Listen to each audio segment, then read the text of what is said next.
Hello, my name is Bruno Klaus. I'm currently a PhD candidate at the Federal University of São Paulo, more specifically the Institute of Science and Technology located in the city of São José dos Campos. I'm also part of a research group, Paraná, which stands for Pattern Recognition and Network Analysis, coordinated by Dr. Lyden Berton, although I was the only one that participated in this challenge. So I'm here to talk about the first place solution for the Graph Neural Networking Challenge of 2021. The current working title for the paper, for the ITU paper, is Improved GNN Generalization to Larger 5G Networks by Fine-Tuning Predictions from Queuing Theory. So let's talk about generalization on larger graphs. So there are a few possible approaches to predicting network delay. So, for example, you have the analytical approach, which is based on queuing theory. It has good theoretical principles, and as such, it generalizes to larger graphs.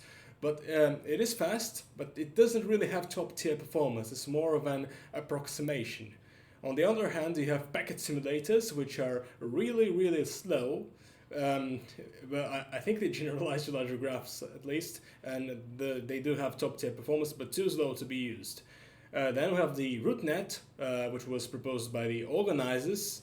It is fast, it's a graph neural network based approach. It has top tier performance unless you try to generalize to larger graphs, in which case it has something like 300% mean absolute percentage error. 300 mean absolute percentage error, which is a lot.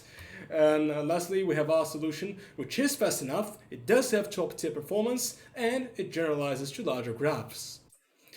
So how can we generalize larger graphs? So we know that the analytic or queuing theory baseline is able to generalize well to larger graphs. Now, why is that? Well, it's because those baseline predictions, queuing theory features, are invariant with respect to graph size.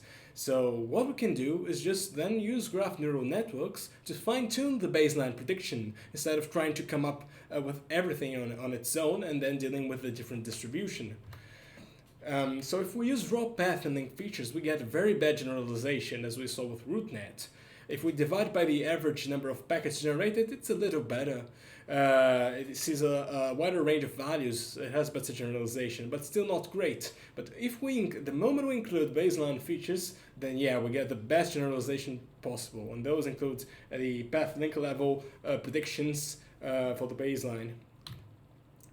So let's talk about model architecture and implementation. I had to implement everything from scratch in PyTorch and PyTorch geometric. The input also had to be converted to .pt files. These files, they are the extension of PyTorch. And in the end, over the course of the competition, I ended up with two models. At first, I wanted to just have the baddest model, so I made everything just really big, and it took a long time to train. But in the end, this kind of problem is a more where you have different distributions in the training set from the validation set. So maybe having a big model isn't as important. So I tried to just make it way smaller, and it worked. In the end, I had pretty much the same performance with both models. I wanted to train a bit more of Model 2 variants, but in the end, a deadline was coming, and the website was down on the last day or so, so I just took the average of both, and that was the first place solution.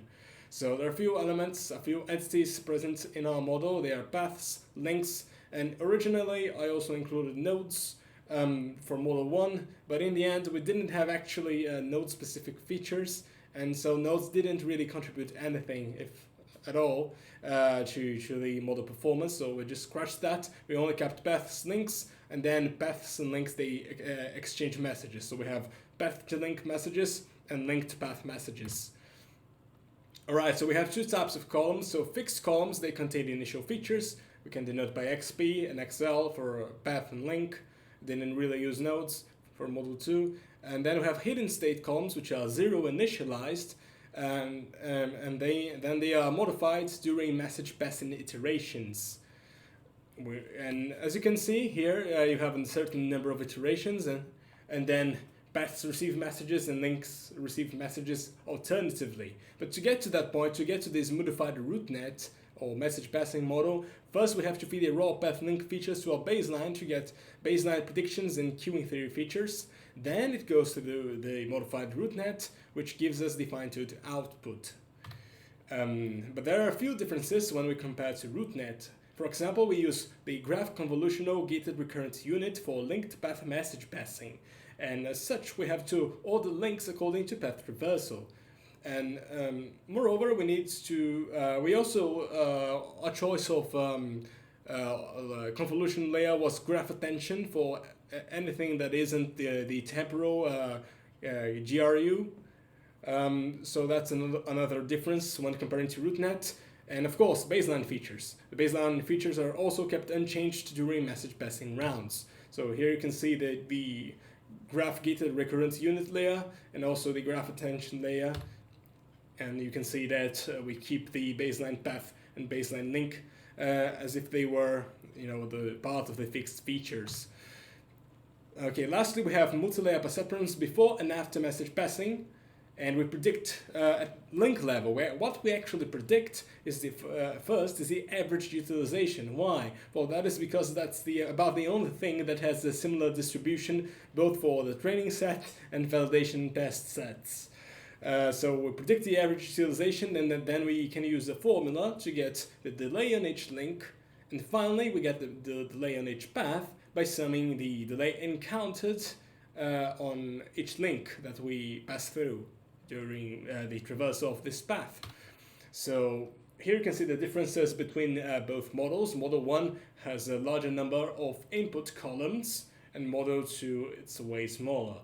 Multi-layer perceptron 1 also, it's the same, but multi-layer perceptron 2 it's a bit smaller on Model 2 as well. Though I think if you compare this model to the approaches in the previous edition, or even rootnet itself, they are not. The Model 2 is probably way smaller. And also we just need a few number of baseline iterations. We just use 3 for Model 2. So we really don't need that much to converge us really quickly. And then finally the results. So what were our results? As you can see, baseline achieved a very respectable score of 12.10 on validation set 1, 9.18 on validation set 2, and 9.51 validation set 3. Those are 3 different sort of networks that have different characteristics to them that you would have to look up on the challenge website to see the exact differences. I think for a test it was something like 10 and something.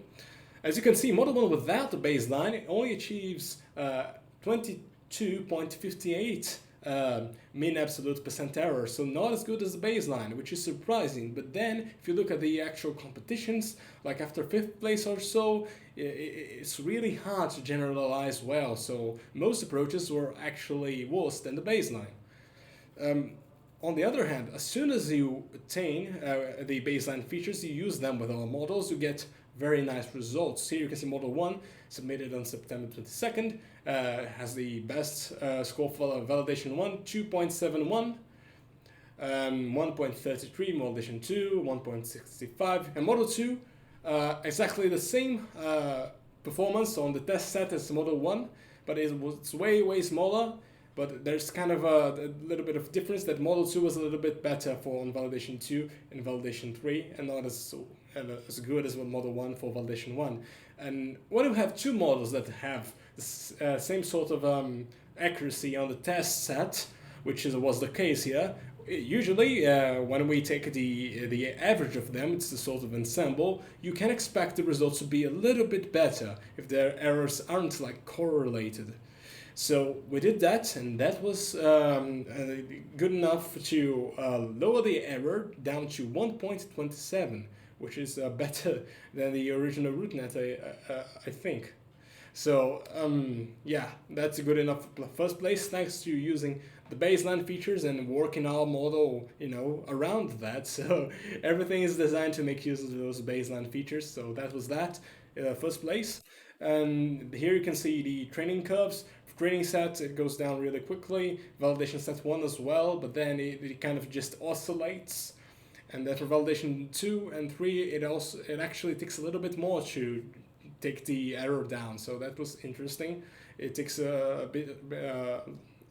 quite a few epochs. Oh, okay, not that many, but after a while it stabilizes. And that's it really. Here are the references. And thanks. If you have any questions, you can find me at the following email. See ya.